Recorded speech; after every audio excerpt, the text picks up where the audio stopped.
dia, a rebeldia de um ventena vai ao fim.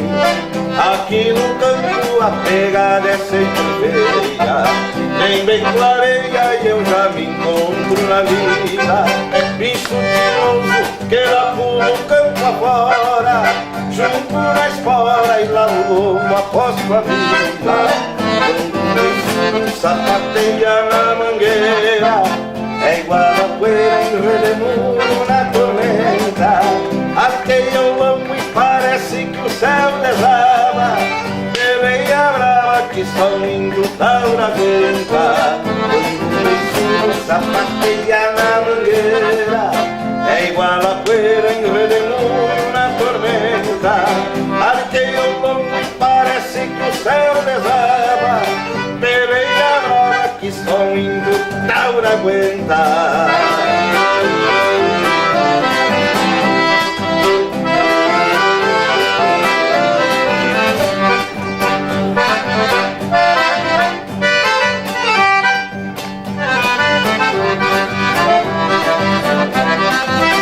O meu destino eu te desenho a mangaço, sei o que faço, grito e berro não me assusta, pois cara feia jamais me desaconsola. Se a briga é boa eu pago quanto ela custa. Fim de semana eu cantei um investimento, de pala ao vento e a melena repartida. Dá algum sumo, me sumo na polvadeira, e é na maneira que esqueço os sonhos da vida. Sapateia na mangueira, é igual a poeira em redemoinho na tormenta. Arqueia o lombo e parece que o céu desaba, peleia brava que só um índio taura aguenta. Sapateia na mangueira, é igual a poeira em redemoinho na tormenta. Arqueia o lombo e parece que o céu desaba, peleia brava que só um índio taura aguenta. Chega de peleia, não é? Vamos embora.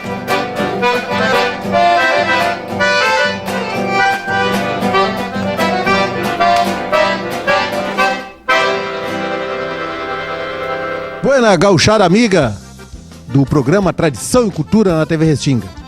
Estamos hoje, novamente, aqui, direto do Clube de Polo Buena Vista, dos nossos amigos que abriram a casa para nós fazer essa gravação.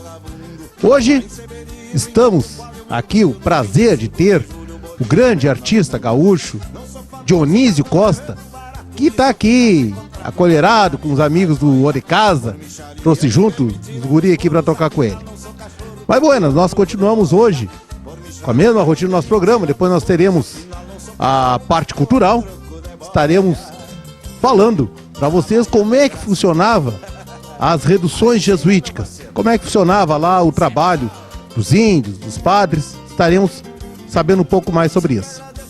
Mas se nós estamos aqui num Clube de Polo, nós vamos aprender um pouco hoje sobre esse esporte que traz o cavalo como principal elemento. O cavalo, que é, como todo mundo sabe, uma ferramenta principal do homem do campo. O gaúcho, ele só é gaúcho por causa do cavalo. O gaúcho se criou e se mantém em cima do lombo do cavalo. E para isso, nós estamos aqui com o Paulo, né? O Paulo, que é um dos proprietários, gerente, administrador, professor e tudo mais um pouco aqui do Clube de Polo Buena Vista, né? O Paulo vai estar então nos falando sobre esse esporte, como é que funciona, como é que se pode fazer para se vir aqui no Clube de Polo, para apreciar, para ver, para assistir, ou quem quiser então começar a praticar. Mas Paulo, uma boa noite para ti, né? É um prazer para nós do Tradição e Cultura estar aqui gravando no Clube de Polo Buena Vista, né? Eu gostaria que tu apresentasse então o clube para nós, falasse um pouco, começando um resumo de onde é que veio esse tal de de polo, qual é a origem dele e falando um pouco também sobre o clube aqui. Bom, a satisfação receber os amigos do programa Tradição e Cultura aqui no Buena Vista Polo, tendo a oportunidade de falar sobre o polo, né? Que é um esporte de origem asiática, remonta de séculos atrás, que foi aperfeiçoado, e no tempo moderno, os ingleses que praticamente espalharam o esporte pelo mundo. Então, é um esporte em equipe, são 4 jogadores em cada time, a cavalo, o taco sempre na mão direita, isso é muito importante. E também a questão da dimensão do campo. O campo tem 270 metros de comprimento por 160 de largura e é um jogo com o taco na mão, uma bolinha. O objetivo é fazer gol, como se fosse futebol. Ganha quem fizer. Quantos jogadores tem para cada lado? Como é que funciona isso aí? São 11, que nem futebol ou não? São 4 jogadores em cada equipe. Então, é um jogo muito dinâmico. Então, comparando com o futebol, não existe muito essa questão de guardar posições. Então, como tem que se espalhar por uma área muito grande, um campo de polo são praticamente 4 campos de futebol. Então, a área é enorme. Então, é muita velocidade. É 4 campos de futebol para menos de uma equipe de futebol. São 4 homens de um lado, 4 do outro, para jogar em 4 campos grandes. Isso mesmo. Então, a questão da tática, falando anteriormente, é um jogo de guerra. Então, é um jogo de estratégia. Porque se não corre muito, tu desgasta teu cavalo. E a hora que tu precisa fazer uma jogada de ataque para fazer o gol, tu não vai ter teu cavalo com toda aquela vitalidade. Então, o adversário te marca, é permitido pechadas. Vai com a bola aqui. O cara te dá uma pechada, te tira da jogada, teu cavalo tá cansado, teu cavalo não tem mais vigor. Então, tem que ter uma estratégia. E como é que funciona? O cavalo cansou, troca o cavalo, continua com aquele, sai do jogo, como é que funciona isso aí? Isso, ótima pergunta. São 6 tempos. Cada cavalo joga um tempo. Então, cada tempo, ou chucker, como falam, tem 7 minutos e meio. Então, a cada 7 minutos e meio, troca de cavalo por causa disso. Porque o cavalo é exigido ao máximo. Desculpa te perguntar, mas tem que... Nós temos que ficar sabendo. E o cavalo sai, volta ou aquele não volta mais? O cavalo, ele pode jogar no máximo, está no regulamento polo, 2 vezes. Então, o cavalo que jogou o primeiro tempo, ele pode descansar o segundo, o terceiro, pode entrar no 4º tempo. Ele já vai estar descansado, já retomou sua respiração, já está com a sua capacidade pulmonar boa, pode voltar. Então, ele só pode jogar no máximo 2 vezes. Então, no caso de 6 tempos, tu pode jogar com 3 cavalos. Sendo que, a hora que tu repetir teu cavalo, estiver jogando o segundo tempo no teu cavalo, e o teu adversário estiver num cavalo descansadinho, vai ter uma desvantagem então, mas é permitido. Tá, então quer dizer que o ideal seria cada jogador ter um cavalo para cada tempo, descansado, tranquilo, treinado ali, parado, entra, joga 7 minutos e meio e sai e substitui por outro. Esse é o ideal. Ideal para tu não perder pro adversário. Não ter essa desvantagem de estar com o cavalo repetindo e o adversário ter mais cavalos que tu. Então, o jogador que tem mais cavalo, tem cavalo sobrando, vai ter uma vantagem no jogo. Muito bem. Mas, Paulo, me conta uma história aí pra nós. Como é que chegou o polo no Rio Grande do Sul? Esse esporte começou lá na Ásia, foi difundido pelos ingleses, né? E como é que ele chegou aqui no Rio Grande do Sul? Como é que ele foi difundido e como é que ele chegou aqui no Buena Vista? Né? Nos conta um pouco dessa trajetória aí, da história do polo até chegar até onde nós estamos aqui no Buena Vista.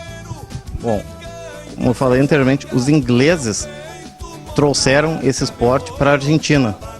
Então, o polo, na questão da fronteira com a Argentina, começaram a jogar. A ligação muito forte do homem, do gaúcho, do campo com o cavalo, foi imperiosa nessa questão do polo. Então, começaram a jogar polo na fronteira do Rio Grande do Sul. Fronteira com a Argentina, Uruguaiana, muito forte. Uruguaiana é o polo mais forte no Rio Grande do Sul. Então, foi o homem do campo. Podemos dizer que Uruguaiana é a cidade polo do polo? Sem dúvida. Sem dúvida, no Rio Grande do Sul é o polo mais forte que se tem. Mas falando assim, a questão do polo aqui no Rio Grande do Sul e no Buena Vista. então, a questão, começaram a jogar na fronteira. Influência dos argentinos, começaram a jogar o homem do campo. Trabalhava a semana toda a cavalo, camperiando, e no final de semana começou a ver aquela questão. Foi um lazer. Começou como sendo o lazer do homem do campo. Então, um jogo. Se juntavam, jogavam cavalos crioulos. Então, depois, com o tempo, foi se aprimorando a raça do cavalo. Então, foi começando a se expandir na questão do exército. O exército muito forte. No começo do século XX, o exército muito forte, tinha a questão da cavalaria. Então, jogava muito. Muito. No Rio Grande do Sul, toda parte se jogava onde tinha cavalaria. Então, aí se espalhou definitivamente por várias cidades do interior, Alegrete, São Gabriel, Bagé, tudo isso, e Porto Alegre também. Porto Alegre, que no terceiro RCG ainda tem o campo de polo, até hoje ali na Ipiranga, aí começou. Mas com a redução da cavalaria, o exército começou a diminuir, então começou a se criar um polo civil muito forte. E começou a se procurar alternativas de ter campo de polo. Então, a nossa família tem um histórico no polo. Meu pai, Mário Goulart, começou no polo, no exército, quando ele era militar, em Itaqui, na fronteira com a Argentina. Voltando, foi onde começou tudo. Isso vai lá quantos anos, mais ou menos? Eu não quero dizer a idade do seu Goulart, mas quantos anos, mais ou menos, aí? 50 anos atrás, tia, quando o pai era soldado, ordenança, começou o amor ao cavalo, entrou pro exército, passou pra cavalaria. Da cavalaria, jogava muito polo, foi trabalhar com cavalo de polo, treinar cavalo de polo, tudo isso. Veio de Itaqui, transferido para Porto Alegre. Em Porto Alegre, essa transferência foi em razão do polo ou foi transferido porque era a ordenança do comandante? Essa transferência foi porque era ordenança do comandante. O comandante foi transferido para Porto Alegre, trouxe o homem de confiança dele. A questão, cavalo e um homem de confiança. Foi então, nós nos criamos vendo o pai trabalhar com o cavalo, aquele amor ao cavalo, tudo aquilo, tudo essa questão é hereditária. Então, quando o pai saiu do quartel, ele foi trabalhar com o Dr. Oswaldo de Lia Pires, famoso advogado, pessoa espetacular, jogador de polo. E nós, eu, meus irmãos, fomos criados vendo o Dr. Lia Pires jogar polo, vendo o pai treinar cavalo de polo. Então isso fez parte da nossa vida e esse amor já do sangue passou pro dia a dia, passou para nossa convivência e que se tornou algo profissional. Foi o que a gente, além do amor ao cavalo, do amor ao polo, virou nossa fonte de renda. Então, eu trabalho há mais de 20 anos com cavalo de polo. Já viajei por vários lugares. E depois, até 8 anos atrás, foi que nós conseguimos realizar o nosso sonho de ter o nosso campo de polo, campo da nossa família. Então, ter o nosso campo de polo e ter o nosso espaço, que é o Buena Vista Polo. Então foi aí que a gente criou aqui o primeiro e o único clube de polo em Porto Alegre.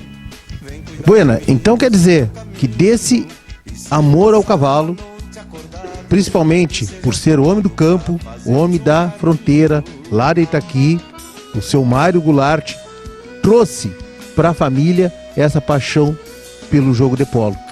Quer dizer, foi o amor ao cavalo, ao amor que o homem gaúcho, o homem do campo tem por esse animal, né, que é uma ferramenta extremamente importante para a atividade no campo, foi que trouxe então essa atividade do polo para a família. Mas então, Paulo, conta para nós o Buena Vista Polo. Como é que é a rotina isso aqui? Como é que funciona? O que tu faz aqui? O que teus irmãos fazem? Como é que funciona o dia a dia aqui do Buena Vista? Conta para nós um pouco isso aí. Bom, foi em 2005 nós assumimos a propriedade, eu e o Rafael.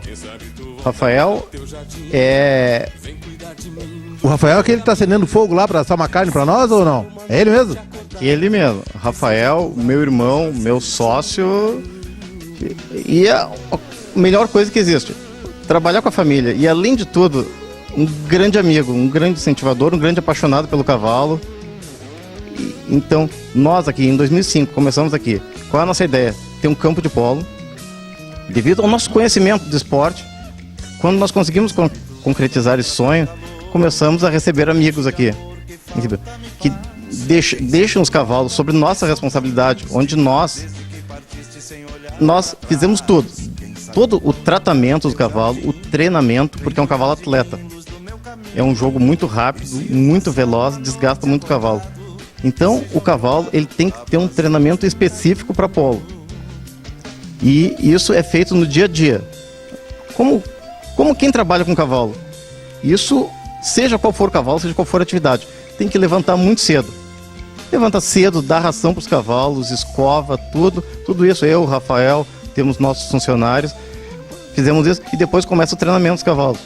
Para quê? Final de semana, quando os proprietários vêm jogar, sócios do clube, os cavalos estarem no mais alto do seu preparo físico. Os cavalos bem treinados, e tudo isso nós fizemos. Então, deixa os cavalos aqui. Nós fizemos tudo. O cara chega aqui, final de semana, dia do jogo, treino. Tem treino sábado à tarde. O cavalo está pronto, selado, escovado, muito bem preparado. Então, essa é a nossa ideia, oferecer um serviço de qualidade para a pessoa não se preocupar. O profissional que tem seu escritório, tem a sua atividade, o que ele quer? Ele quer o polo como um lazer. Não é um polo profissional, é um polo amador aqui em Porto Alegre. Então, a pessoa não se preocupa muito. Ele chega aqui, tá tudo pronto para jogar. Buenas. E me diz uma coisa, o cara que tem o seu cavalinho lá em casa, lá pra cavalgada e tal, pode jogar o polo também ou o cavalo precisa de um tratamento especial? Ou qualquer um que chegar aqui, um cavalo joga também? Não. No caso, o cidadão, o gaúcho, que tem o cavalo dele lá na hotelaria para cavalgar de domingo, não é o cavalo que vai jogar polo. O cavalo que vai jogar polo tem que ser exercitado todos os dias, porque senão ele vai ter uma série de lesões, vai ter cansaço, vai ter tudo e o jogador não vai conseguir se divertir. Então o cavalo tem que ser treinado para polo, não pode ser um cavalo sedentário, tem que ser um cavalo exercitado para polo. Muito bem. Então quer dizer, tem que ser um cavalo atleta. Então qual é o tipo de cavalo melhor para polo? Qual é a raça do cavalo melhor para polo? Atualmente, a melhor raça para polo é o puro sangue inglês, que é um cavalo muito veloz. Um cavalo muito veloz. Então, o que se tenta? Tenta treinar o puro sangue inglês para que ele tenha a mesma rédea, a mesma esbarrada do crioulo. Então, aí que vai a questão do treinamento. Puro sangue inglês, se conseguindo ser treinado e ele tem a mesma agilidade para lá, para cá, pare muito, vire para os dois lados muito. O mesmo movimento do cavalo crioulo é o cavalo ideal para o polo. Muito bem. Paulo, o pessoal quer conhecer aqui o Buena Vista Polo. Como é que faz? Dá o endereço para nós, telefone, contato, pessoal que tiver interesse, curiosidade. Como é que faz para fazer contato aqui? E-mail, site, alguma coisa assim? Bom, aqui a Avenida Boa Vista, número 2000, bairro Lamy. O polo, as pessoas pensam que é um mundo muito fechado, mas a nossa ideia aqui é o contrário, é abrir o polo. Então, a pessoa quiser chegar aqui, quer conhecer, quer montar, quer ter uma aula de polo, não precisa ter nada. Ele não precisa nem ter o cavalo, se ele vier aqui e quiser fazer aula de polo, quiser aprender a jogar polo, chega aqui e aprende, faz a aula, pronto, não precisa nem ter o cavalo nem nada. Não precisa ter o cavalo, a gente cede um cavalo treinado para polo, todo o material, capacete, joelheira, tacos, bola, tudo isso para a ideia de fomentar o esporte. Isso é uma coisa que a gente leva muito a sério aqui no Buena Vista Polo. Então tá, pessoal, nós tivemos aqui então contato com o Paulo, que é um dos gerentes, administradores aqui do Buena Vista Polo, que nos trouxe rapidamente uma história sobre esse esporte que chegou até o Rio Grande do Sul e ficou arraigado aqui em razão da lida do homem gaúcho com o cavalo. E o Buena Vista Polo aqui é o único em Porto Alegre, é isso? Né? É o único clube de polo de Porto Alegre, é o único lugar para praticar polo em Porto Alegre civil. Tem o campo dos militares ali na Ipiranga, mas é só dos militares, é exclusivo ali dos militares. Então, para quem quer praticar polo em Porto Alegre, o nosso campo está à disposição aqui na Avenida Boa Vista, número 2000, bairro Lamy. Telefone é 961-648-39. O nosso site é buenavistapolo.com. buenavistapolo.com. Então, os amigos que tiverem interesse de treinar, de conhecer um pouco mais desse esporte que se pratica no lombo do cavalo, o animal que formou o gaúcho, o animal que levou sobre si a história do Rio Grande do Sul, vem aqui, Buena Vista Polo, Estrada do Lamy no 2000. Fale com o Paulo, com o Rafael, seu Goulart, que serão bem recebidos aqui e estarão conhecendo um pouco mais desse grande esporte que é o polo, né? Que os apaixonados por cavalo, além das suas cavalgadas, dos seus passeios, pode então praticar um pouco mais de esporte sobre ele. Continuem com tradição e cultura na TV Restinga. Já voltamos.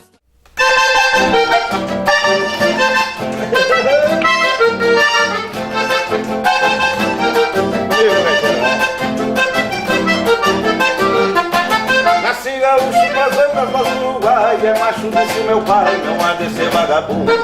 Mas Severinho, valeu meu orgulho, 25 de julho, colhei a perna no mundo. Não sou famoso, mas não me vendo barato, e se eu ficar sem contrato, pra minha vida tá joia.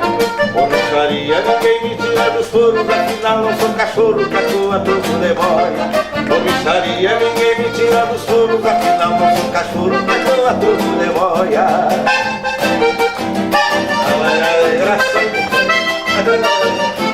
Aí sim.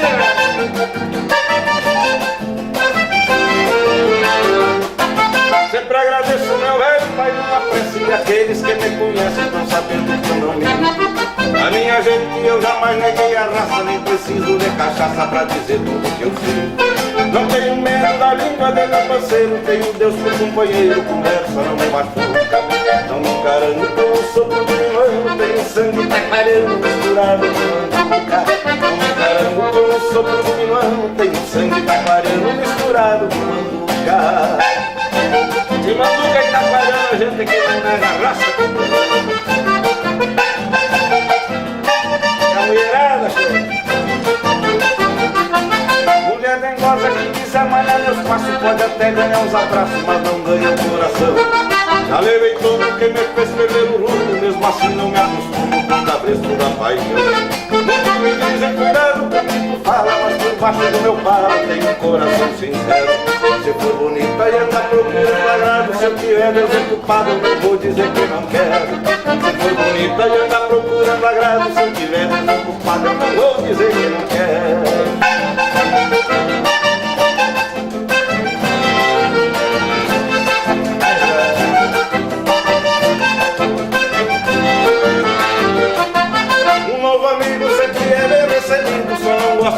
Me analisa.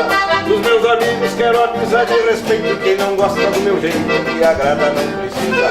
Não sou letrado, nem tampouco ignorante. Coragem tenho bastante, que não invejo ninguém. Sinceridade caminha junto comigo pra defender meus amigos, peleio junto também. Sinceridade caminha junto comigo pra defender meus amigos, peleio junto também.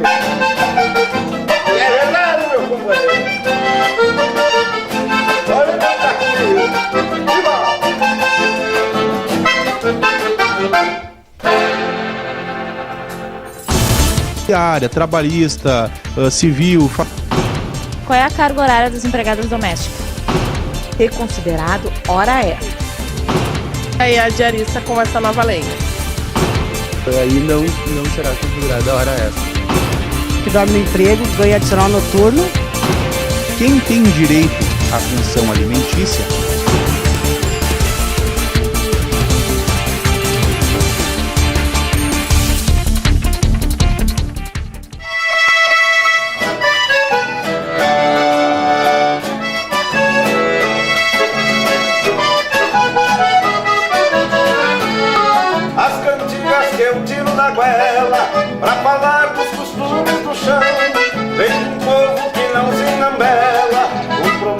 modismo padrão. Minha origem no verso se atrela e alicerça a minha inspiração. Se o meu canto vem do gauchismo, vai saltar na cordiona suprima. É um legado de amor civil que eu carrego no meu coração. Minha vida tem simplicidade, porque simples é tudo que eu canto, mas tem raça e a identidade do Rio Grande que eu amo tanto.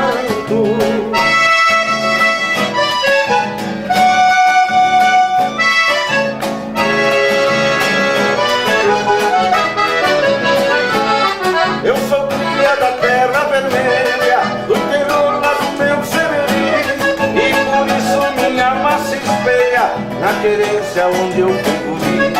A bem-vinda minha mãe me aconselha, pra que eu viva conforme aprendi, com amor pelo próprio talento, a verdade em cada argumento, e escutando seus ensinamentos, levantei cada vez que caí. Minha vida tem simplicidade, porque simples é tudo que eu canto, mas tem raça e a identidade do Rio Grande que eu amo tanto. Alô,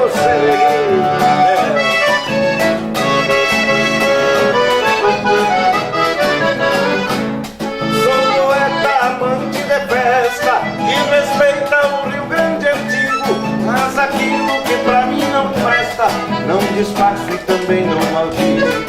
Onde vem traz escrito na testa, se é sincero ou é falso amigo. Sendo tudo não faz diferença, o que faz, o que canta, o que pensa, independe de raça e de crença, pra que tenha amizade comigo.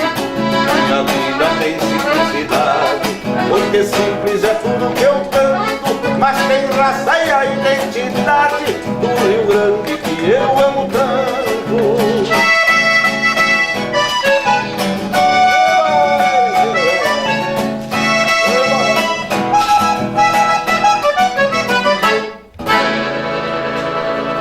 Bueno, gauchada, voltamos dos intervalos comerciais no programa Tradição e Cultura. Hoje queremos agradecer também a presença do nosso amigo Dionísio Costa, grande cantor e compositor, com mais de 700 músicas, se não passou dessa cota ainda, mais ou menos 700 músicas, nos prestigiando com seu talento, seu trabalho, juntamente com o gaiteiro e o violeiro do Grupo de Casa. Dando continuidade ao nosso trabalho dentro do programa Tradição e Cultura, continuamos com a história do Rio Grande com o nosso amigo Ricardo.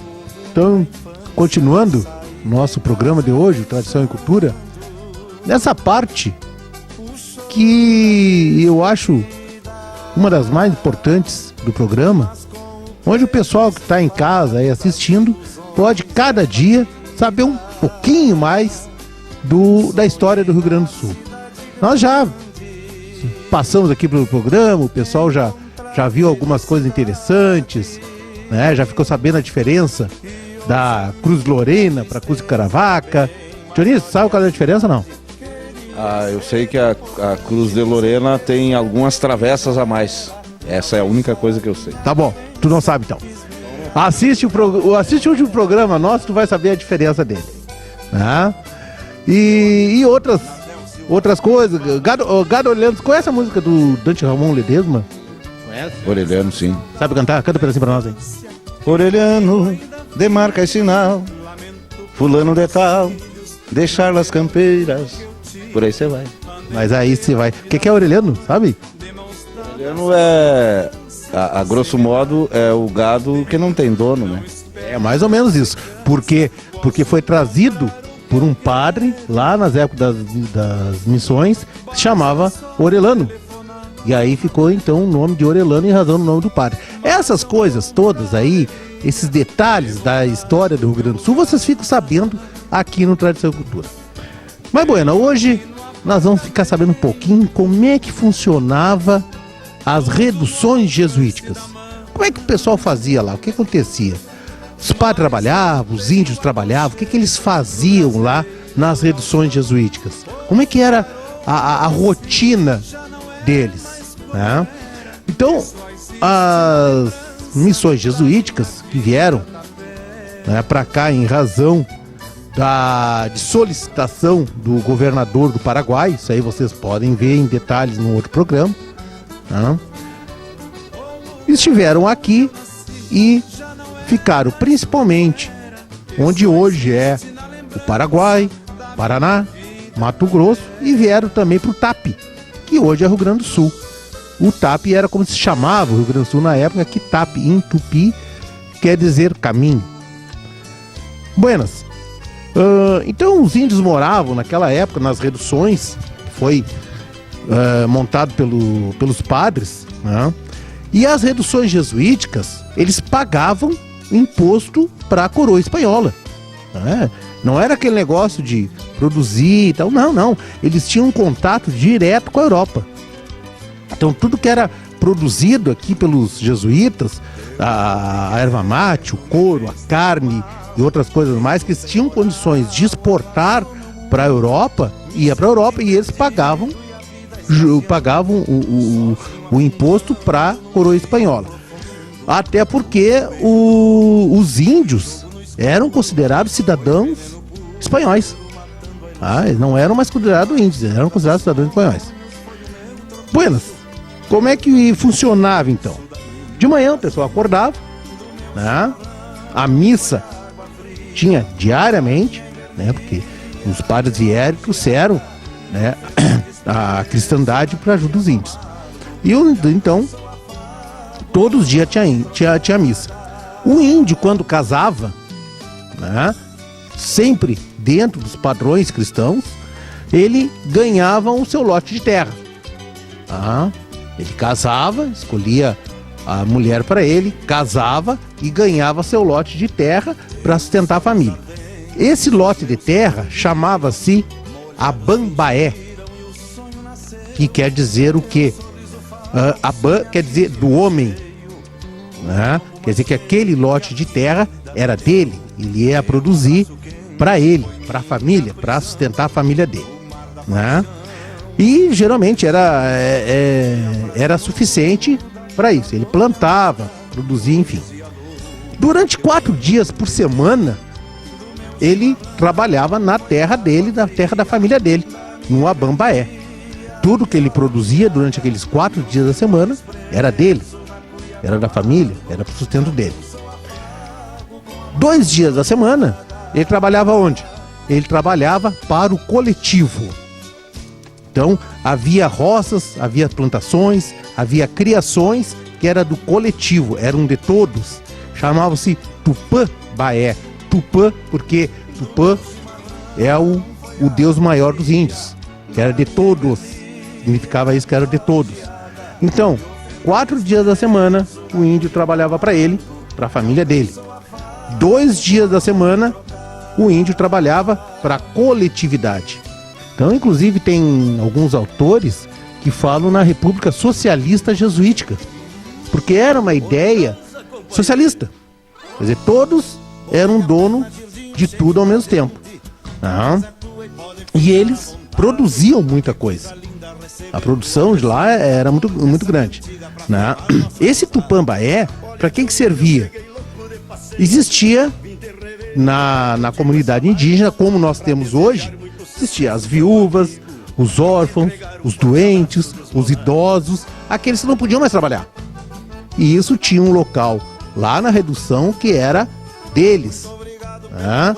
Então lá ficavam os órfãos, os idosos, né? As viúvas que não podiam mais trabalhar, não podiam mais se sustentar. O sustento deles saía do Tupã-Baé. Todos os homens da tribo, 2 dias por semana, trabalhava lá para sustentar essa gente, né? O pessoal da comunidade, eles não tinham condição de trabalhar.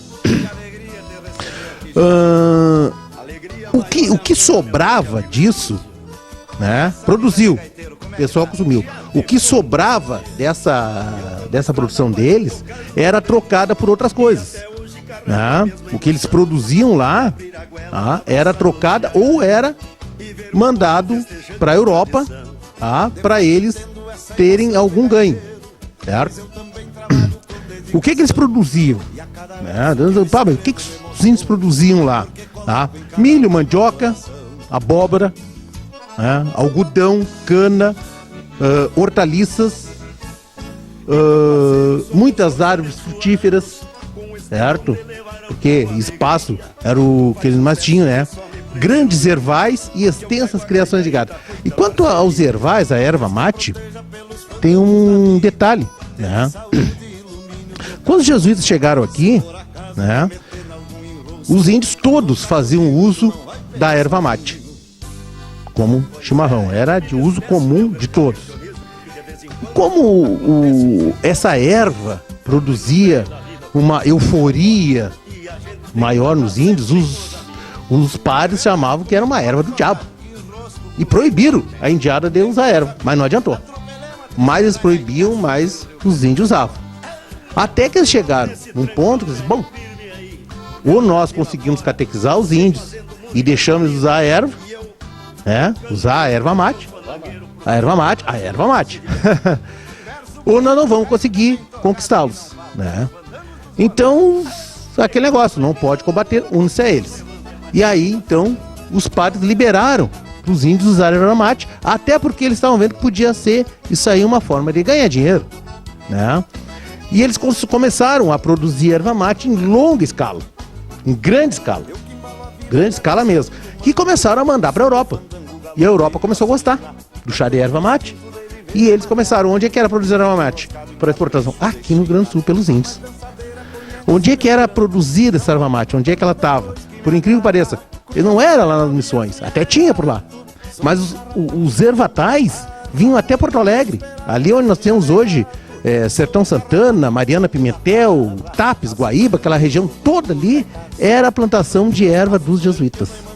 Então eles vinham lá das missões e desciam até aqui para buscar erva, para subir e levar para lá, porque descia depois pelo Rio Uruguai, Buenos Aires e ia para a Europa. Né? Além disso, né, os índios tinham uma rotina, né, de cultura. Tá? Então todos os índios, tá, desde pequeno, tá, eles já sabiam usar instrumentos musicais.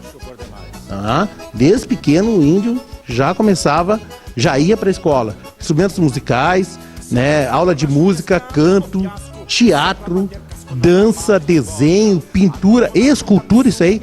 Qualquer um que for em qualquer museu, né, daí não só nas missões, aqui no Júlio de Castilho, que vai ver escultura lindíssima feita pelos índios, porque desde pequeno eles já iam para a escola aprender a fazer isso aí. E outra coisa, todo índio lá sabia falar espanhol e latim, além da sua língua tupi, sabia o espanhol e o latim, muito mais que muita gente boa de hoje. Além da erva mate, né, era extraída muita madeira, né? A gente vê nas esculturas dos índios de hoje, a madeira, como é que era usada para isso, né? Uma outra coisa interessante, o ferro, tá? Todo o material usado pelos índios, ferramentas, sinos, enfim, tudo era produzido por eles mesmos. Porque teve o Pedro Antônio Sepe, tá? O padre Antônio Sepe, né? Era um padre que sabia tudo de manusear com ferro, né? Ele sabia de fazer material com ferro, enfim. E eles conseguiam extrair o ferro, né? E o padre Antônio Sepe, esse aí, mostrou para os índios como é que se fazia. Então todo o material de ferro, panelas, enfim, tudo, os índios faziam eles mesmos ali nas reduções jesuíticas, que eles eram meio que exclusivos, não precisavam muito de outras coisas, porque eles tinham tudo ali. Além do que a produção de gado, que foi o gado então que deu origem então ao homem gaúcho, tal coisa que nós vamos ver um pouquinho mais adiante, porque eles tinham uma grande produção de gado, começando com as 1.500 cabeças lá que o Orelano trouxe, né? E aí eles produziam muito gado. Onde é que esse gado dos jesuítas ainda é produzido? Lá em Bagé. Então presta atenção, eles vinham lá das reduções jesuíticas, lá das missões, e vinham a Bagé porque eles tinham grande produção de gado ali. Então, na verdade, quando a gente fala assim aos jesuítas, a gente imagina que eles ficaram, né, naquele cantinho deles. Mas não, eles tomaram conta mesmo de toda a região. Mato Grosso, Paraná, Paraguai, Argentina, Rio Grande, Uruguai, tudo aquilo ali, os jesuítas e os índios, então, tomavam conta de tudo aqui. Produziam gado e outras coisas mais. Buenas. Durante a semana, então, os índios aí. No domingo, tá? No domingo, o que eles faziam? No domingo, então, era um dia sagrado, como todo cristão tem um dia sagrado. Não? Eles acordavam, né? Era tocado lá um toque de alvorada, com tambores, né? Assistiam à missa, e aí depois de tarde, tá? De tarde tinham teatros, jogos, danças e festas, e tinha orquestra também que tocavam lá, que era um dia de dança, um dia de festa. Domingo era um dia festivo. E uma vez por mês, que não podia faltar, né? Os guerreiros desfilavam, né? Armados e faziam exercícios militares aos domingos. Então, quando se fala reduções de riscos, não, mas ficaram lá naquele cantinho lá, deixado, não. Era muito grande, né? Era muito grande. Era quase que uma república que eles tinham. Inclusive, havia um medo muito grande dos imperadores da Espanha, de Portugal, que os jesuítas meio que quisessem fazer um país só deles ali. Porque eles tinham condições. Eles tinham as pessoas, eles tinham população, eles tinham produção, eles tinham tecnologia, que os padres eram inteiramente inteligentes, eles tinham tecnologia para fazer tudo isso. Então, havia esse medo. E eles conquistaram todo esse território, né, que nós conhecemos. Não ficaram só lá, expandiram até que, depois dos bandeirantes, que mandaram o pessoal dos jesuítas para lá, eles retornaram, né? E depois eles foram obrigados a sair depois das guerras guaraníticas, né? Mas isso aí é assunto para depois, assunto para outro programa do Tradição e Cultura na TV Restinga. Meus amigos, uma boa noite, até a próxima.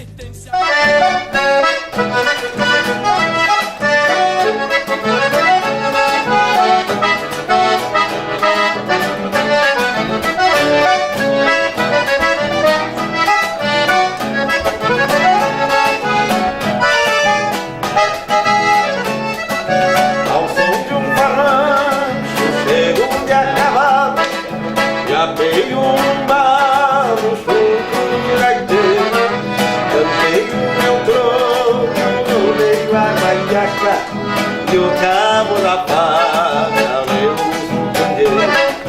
entro pachola, eu pagando a ficha, com a China me espicha, um olhar me soberba, o direito à copa, o duplo algira, e tapei uma poeira na barra do chapéu, falqueiro uma prova, capricho no trote, já armo meu bote pra uma fandangueira e o gaiteiro bueno de canha sem jaca e eu feito monarca de outra maneira.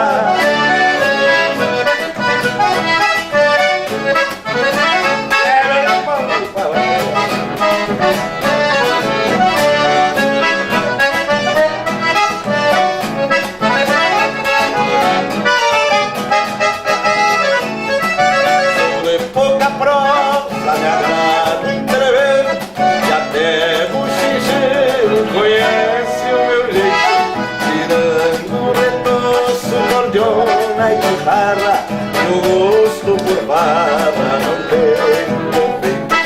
Ao meio do baile arrasco as penas, a noite é pequena, bombeando as mulheres. Se acaso puder, a mais linda eu venero e aparto as 10 que eu quero. Corre de máquina Restinga aí, gente! É gente de casa, é gente da Tinga, é gente nossa amizade antiga. A casa da sua casa, Rede Máquina Restinga. A casa da sua casa, Rede Máquina Restinga.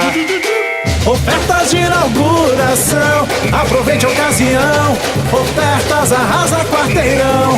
Restinga do meu coração. Redmac na Restinga, é gente de casa. Redmac Simeonato, Estrada Barro Vermelho 275. Venha conhecer e aproveitar. Nos braços da China, esqueço da vida pedrenga e peleira. Quando ela rodeia, me alisando a crina. Já na outra marca, aquece o assunto. Comigo vai junto na prosa que sinto. É certo o namoro, no fim da noivada. É carga dobrada no dia dormir. Valquejo, uma prosa, capricho no trote.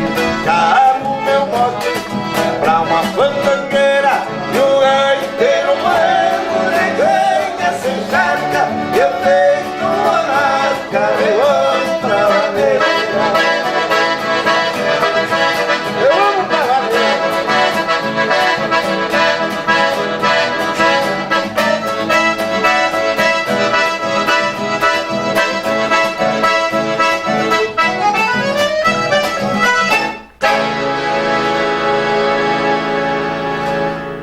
Então, gauchada, retornamos do intervalo, mais rápido que coxa de porco, e agora com a presença do nosso amigo Dionísio Costa e também ao nosso amigo gaiteiro. Apresenta o homem para nós. Esse aqui é o Eliandro Luz, gaiteiro do Grupo O de Casa. Um dos gaiteiros do Grupo O de Casa. O outro é nosso amigo Vargas, que tocou junto com a gente aí, um violão. E agora foi ali na rua ali dar uns gritos com um guaipeca ali, mas daqui a pouco ele volta. E é uma grande satisfação receber os amigos aqui no Clube de Polo Buena Vista, onde abriram as porteiras para que a gente pudesse fazer esse programa mais uma vez e com essa ilustre presença do Dionísio Costa. A ideia deste programa hoje é falar um pouco da tua vida. Vamos fazer uma fofoca do que acontece na tua vida, Dionísio. Senhor. Uma vez o Dionísio me falou que nós nos conhecemos no berço, lá no berçário, só que ele nasceu antes de mim. Então, já imagine como é que ficou a coisa. Não, tá bem. Certo? Pode ser. Dionísio... Não, se é pra mentir, vamos começar então. Começa por aí. Me diga uma coisa. A tua história começou em que momento na música? Primeiro eu quero dizer com uma satisfação, uma alegria e nós estarmos aqui hoje na presença desses amigos, em especial do tio Mário Goulart, que a gente teve o prazer de conhecer hoje, do Paulo, né, do seu irmão, as pessoas que administram aqui o Buena Vista Clube de Polo. Não existe na minha lembrança um momento específico que eu passei a gostar de música e que eu tive a certeza que eu viveria disso e graças a Deus hoje vivo disso. O que eu sei é que desde pequeno, a primeira vez que eu ouvi uma música, e foi uma música do Teixeirinho, aquilo tomou conta. Não existiu, e eu vou fazer 50 anos no mês que vem, dia 25, se alguém quiser me dar presente, grave aí. Nesses 50 anos não existiu outra paixão maior na minha vida, em termos de profissão e de lazer, de ofício, de vida, de lida, que não fosse trabalhar no meio musical. E hoje, graças a Deus, nós temos algumas realizações, não somos ricos, mas já podemos deitar a cabeça no travesseiro com as contas em dia e principalmente o que mais me orgulha nessa lida, nesse meio, é a quantia de amigos que a gente fez. Tanto do meio artístico como pessoas do dia a dia que gostam do nosso trabalho, que comparecem aonde a gente se apresenta e que sempre nos incentivam, nos elogiam, compram os nossos trabalhos, né? E hoje essas amizades estão muito bem refletidas nos integrantes do grupo O de Casa, com o qual a gente tem uma parceria muito linda, muito firme e que há de ser por muito tempo, se Deus quiser. E com certeza, aquilo que se planta, no futuro se colhe bons frutos. Nesses teus quase 50 anos... Deve ter mais de 50. Tá correndo na minha frente ainda. Grupos de baile. Qual foi a trajetória? Quantos grupos? Bueno, eu fui cantor de conjunto durante 15, 16 anos mais ou menos, como peão de conjunto, empregado de conjunto. Gravei meia dúzia de discos como cantor de conjunto. Depois passei a... Quando as composições e quando eu descobri e descobriram que eu tinha o talento para ser compositor, e na época eu tinha em torno de 60 composições gravadas, e com essas 60 composições gravadas eu já me autossustentava e garantia uma certa estabilidade econômica para mim sobreviver. E aí eu resolvi parar de ser cantor de conjunto, que eu era empregado e não estou me queixando disso, muito pelo contrário, me orgulho muito disso. E resolvi ser apenas compositor. O que, graças a Deus, foi uma decisão muito bem tomada. Hoje nós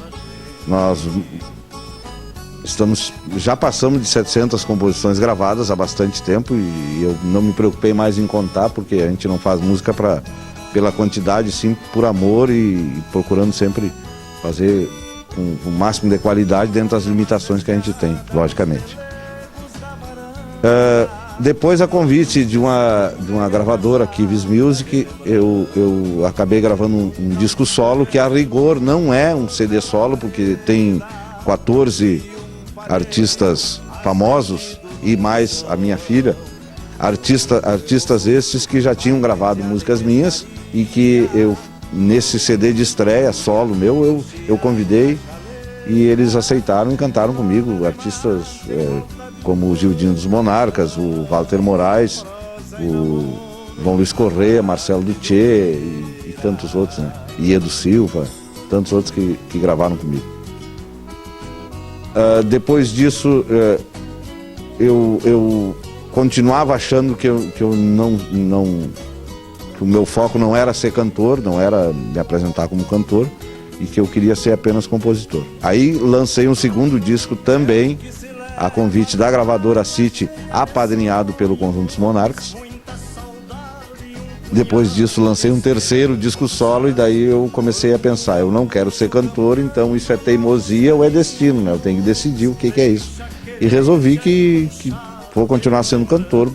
As pessoas pedem para que eu grave novos trabalhos e eventualmente eu venho gravando. Formamos há 1 ano e meio uma parceria com o Grupo O de Casa, que eu me orgulho muito disso e vou me orgulhar pro resto da vida.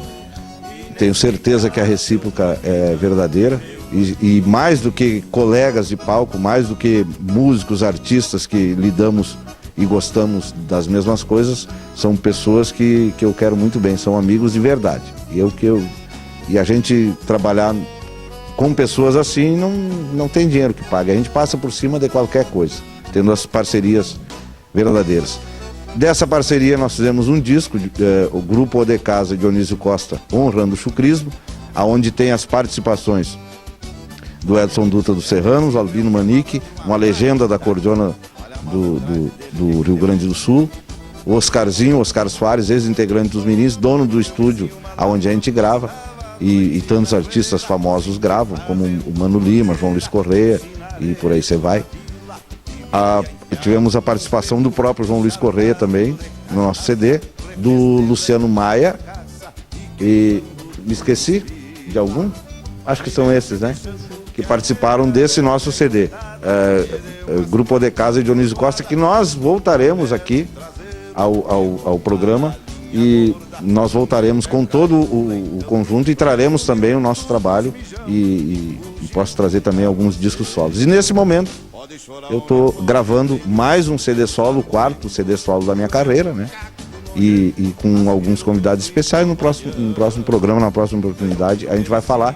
Em breve faremos mais um CD com o de casa e estamos trabalhando, tocando bailes, fazendo shows com Grupo de Casa e Dionísio Costa. Então vamos aos comerciais. Rápido que nem castração de grilo e já voltamos.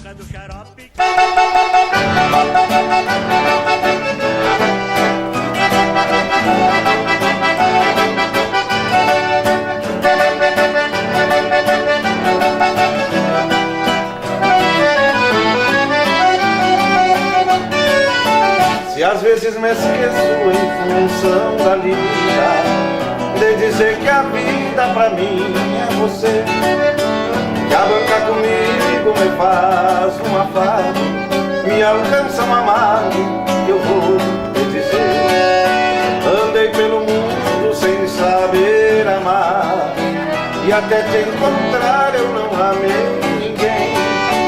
Se acaso fui rude contigo, perdoa, pois sou a pessoa que mais te quer bem. Minha confidente, amiga e parceira, fiel companheira, amor de verdade, é luz do meu rancho, a minha querência, da minha existência, da felicidade. Minha confidente, amiga e parceira, fiel companheira, amor de verdade, é luz do meu rancho, a minha querência, da minha existência, da felicidade.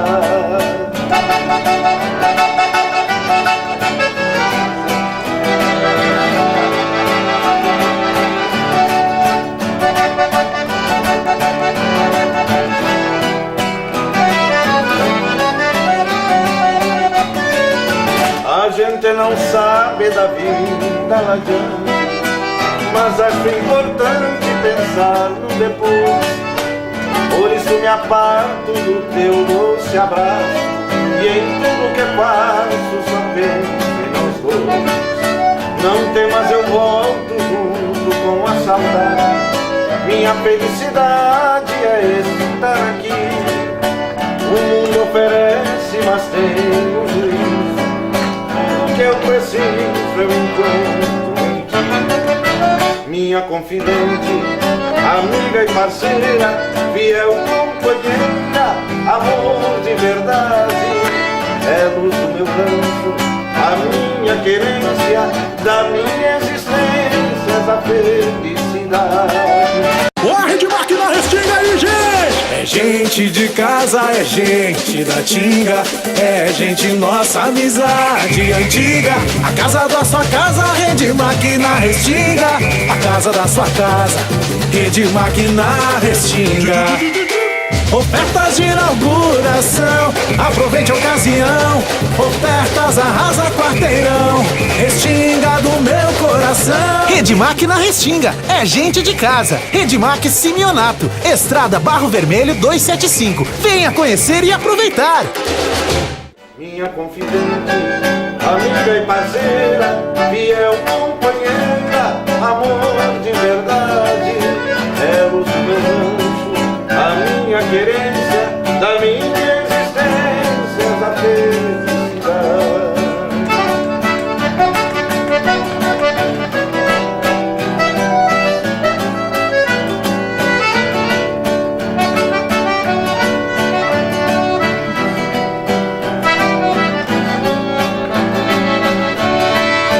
E às vezes me esqueço em função da vida, de dizer que a vida pra mim é você, que a banca comigo me faz um afago, me alcança um amargo que eu vou te dizer. Andei pelo mundo sem saber amar, e até te encontrar eu não amei ninguém. Se acaso fui rude contigo, perdoa, pois sou a pessoa que mais te quer bem.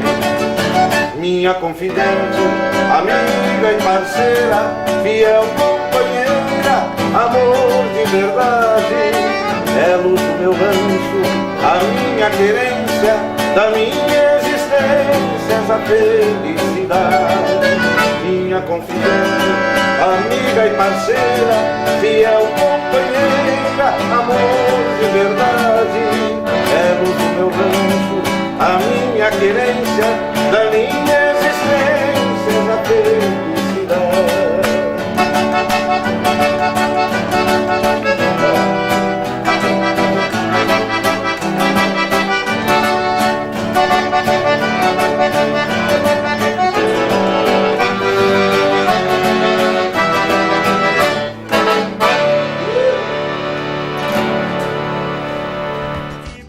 Bueno, gauchada, voltamos do intervalo comercial. Permanecemos com a companhia do Dionísio Costa, que hoje abrilhanta o nosso programa, e também um programa que é dele também, com a presença, com a música, com seu talento. Mas Dionísio, com mais de 700 músicas compostas e cantadas por diversas goelas do Rio Grande, grandes cantores. Lembra de alguns desses famosos cantores que divulgam o teu trabalho? Não de todos, logicamente, né? Walter Moraes, João Luiz Correia, Chiro Missioneiro, Oswaldir e Carlos Magrão, os Serranos, os Monarcas, Chiquito e Bordoneio, Grupo Minuano do Paraná, Tchê Barbaridade, Tchê Guri. Que barbaridade. Porca Véia, dois dos últimos discos do Porca Véia, o nome dos discos são da minha autoria. Pedro Neves, os Mateadores, os Tiranos, obrigado. O Grupo de Casa, né, que já antes da nossa parceria já gravava os nossos trabalhos. Romário Gaúcho, Gaúcho da Fronteira, também. Nós já levantamos alguma poeira. E já enveredamos também, já fizemos trabalhos diferenciados. Os Mirins, 4 canções. Os Mirins, depois de 10 anos, voltaram a gravar 4 composições que me honra muito, minha e em parceria com o mestre Albino Manique, que inclusive os Mirins estão aí já começando a idealizar a gravação de um DVD e certamente terá trabalhos nossos. E antigamente os artistas gravavam uma música da gente. Hoje, graças a Deus, eles nos pedem e eu tenho que me virar em 2 ou 3 para poder atender os pedidos, o que me envaidece demais. O próprio João Luiz Correia, no último trabalho, gravou 8 canções que têm o nosso nome. Os Serranos, nos últimos 2 CDs inéditos, né? O mais recente deles são só regravações, mas nos 2 últimos CDs inéditos tem 8 canções com a nossa autoria. E por aí você vai, os Monarcas estão prestes a gravar mais 3 composições num disco novo agora, da nossa autoria. E trabalhamos bastante, mas graças a Deus temos o prazer e a satisfação de fazer o que a gente gosta, né? E viver disso já é uma bênção para qualquer um. E nesse novo trabalho, quais são as parcerias que estão junto contigo nesse novo CD? No meu novo CD agora? Bom, para começar eu conto com a parceria sempre do O de Casa, especialmente do Eliandro, que nós fomos para lá, ele me ajudou nos arranjos de cordiona. E inclusive o O de Casa participa de uma música, o Eliandro que fez os arranjos da música. E o O de Casa participa junto. As gaitas ficam a cargo do Lincoln Ramos, um dos maiores músicos, não só gaiteiro, um dos maiores músicos do Rio Grande do Sul, trabalha junto com o João Luiz Correia, o Grupo Camperismo. Ele é lá de São Luís Gonzaga, missioneiro, uma grande figura, um grande cantor, um baita músico. Os violões a cargo do Revair dos Santos, um mega músico, e do Oscar Soares, o Oscarzinho, que é uma referência de violão e guitarra dentro da música gaúcha, que tu já tivesse a oportunidade de conhecer. As cordas em si é por conta do Oscarzinho e do Revair, contrabaixo também. A bateria, meu querido amigo Cristiano Teixeira, um dos maiores músicos e bateristas da música gaúcha, hoje trabalha junto com o grupo Tcheguri. Me ajuda aí, gaiteiro, velho. E as participações especiais, então, serão o Lincoln Ramos fez todas as gaitas, além disso irá cantar uma música comigo, que a música é da minha autoria e dele. O grande gaiteiro Canudo, que eternizou algumas canções com as gaitas que ele criou, como De Chão Batido, Nossa Vaneira e tantas outras músicas. Grande gaiteiro Canudo, que tocou nos Monarcas, foi do grupo Renascença, e ele participa tocando tocando cordiona em uma das músicas. O grande gaiteiro de gaita botoneira Rodrigo Pires, trabalhou com os mirins, com os nativos e tantos outros artistas. Toca duas músicas de gaita ponto. O Oscar Soares, que é um dos meus ídolos, produtor dos meus discos, grande músico, também irá cantar uma música junto comigo. E o grande, e também outro que eternizou algumas canções aí que se tornaram clássicos da música gaúcha na sua voz, que é o Paulo Fogaça. Uma dessas músicas que ele eternizou chama-se Castelhana. A época que ele era cantor dos nativos, hoje cantor do Chiquito e Bordonei. Paulo Fogaça também irá cantar uma música junto comigo. Logicamente ainda se encontra em trabalho esse novo CD. Tem uma previsão de quando é que vai estar já ao público? A nossa intenção era que esse CD chegasse até o mês de julho. Não será possível. Então nós estamos peleando e trabalhando com calma para que ele chegue antes da Semana Farroupilha. Se chegar antes da Semana Farroupilha, já está de bom tamanho para a gente. E com certeza, vindo do Dionísio Costa, acompanhado do grupo O de Casa, vai ser um trabalho sem comparações e que vai ser de grande agrado de todos aqueles que gostam da música gaúcha e todos que são fãs incondicionais do nosso amigo Dionísio Costa. Dionísio, eu não sei se é pedir demais ou querer avançar alguma coisa, cabe a ti dizer que sim, não. Uma meia dúzia de palavras referente ao cantada alguma letra desse seu trabalho novo. É possível? Não é possível porque eu não me lembro das letras. São 17 canções, eu não me lembro da letra. Mas quero deixar uma mensagem aqui. Faça um fundo, gaiteiro. Depois que o Rio Grande, por seus ancestrais, forjou as divisas da nossa querência, fincou o garrão segurando fronteiras e fez nossa história na chucra vivência. É triste hoje em dia ver mentes vazias pela conveniência dar vaza ao estranho. Cativos dos cobres e seus monopólios oprimem culturas, de olho nos ganhos. Depois que o gaúcho, montando ideais para ter liberdade, fez revoluções, desenhou um mapa à ponta de lança e brindou as glórias mateando em galpões. Hoje, falsos poetas em seus gabinetes trazem na lapela suspeitos brasões, são condecorados com honra e banquete quando só deturpam nossas tradições. O artista gaúcho que canta a sua terra não encontra espaço na mídia mundana. Escassos programas na soga da moda são ralas trincheiras nos fins de semana.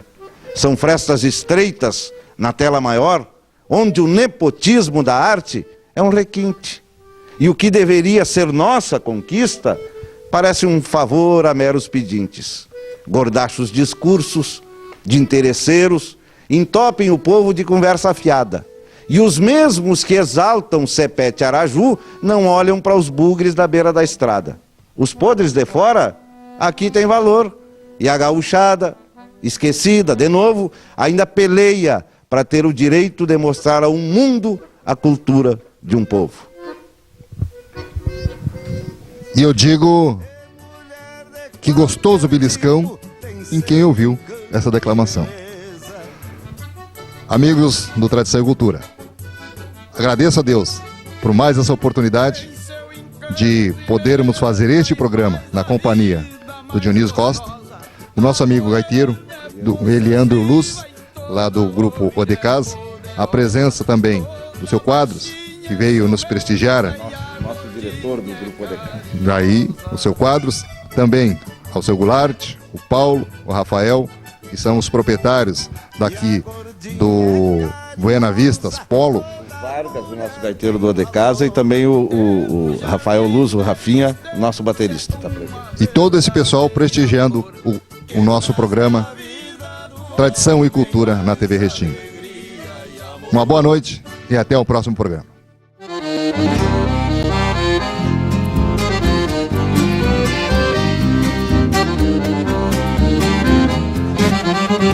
Música